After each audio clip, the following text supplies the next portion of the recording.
ஓம் சக்தி. இந்த ஆறுமுக கணேசனுடைய தாயார் இருக்குங்க, அவருக்கு அம்மா சொன்னாங்களோ உன் தாயாருக்கும் மறுவிரவு இல்லை அப்படின்னு சொல்லிங்க.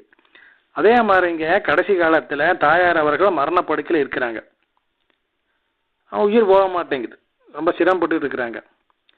கணேசன் என்ன பண்ணுறாரு, தியானத்தில் உட்காந்து அம்மாட்ட முறையிடுறாரு. அப்போ அம்மா காமிக்கிறாங்க என்ன அப்படின்னா, ஒரு கிளியானது மரத்திலிருந்து பறக்க முயற்சி செய்கின்றது, இறக்கை அடிக்குது, எல்லாம் பண்ணுது. ஆனால் அது தன்னுடைய கால் விரல்களால் கிளையை நன்றாக பற்றி கொண்டிருக்கின்றது, மரத்தை இறுக பற்றி கொண்டிருக்கின்றது. அதை இறுக பற்றாம விரல் எடுத்தாத்தானு பறக்க முடியும். அதுபோன்று உன் தாயார் உன் மீது பற்று வைத்துக் கொண்டிருக்கின்றார், அதனாலதான் அவங்க உயிர் போக மாட்டேங்குது, புத்திக்கு போகாம தடை ஏற்படுகிறது.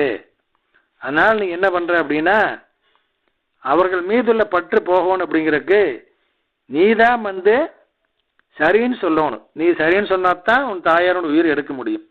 எனவே நீ என்ன பண்ற, தீபாரண தட்டத்தை எடுத்து உங்க அம்மாவை ஒரு முறை வலம் வந்து கால் மேட்டில் நின்று உங்க அம்மாவுக்கு தீபாரணை காட்டு, அவங்களுடைய உயிர் வெளியேறிவிடும் அப்படின்னு அம்மா சொன்னாங்களாம் தியானத்தில்.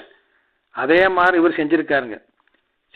செஞ்ச பின்னால் என்னாச்சுங்க, இவருக்கு அம்மாவுடைய தாயாருடைய கால்மேட்டில் நின்று தீபாரணை காமிக்கும், அவங்க தாயாருடைய தலை உச்சியிலிருந்து ஒரு சூடம் பருத்துனா இப்படி எரியுங்க, அந்த மாதிரி இங்கே ஜோதி ரூபத்தில் அவருடைய ஆன்மாவானது வெளியேறியதை இவர் நேரில் பார்த்துருக்கார. சக்தியில எப்பேற்பட்ட கொடுப்பனை பாருங்க. ஓம் சக்தி.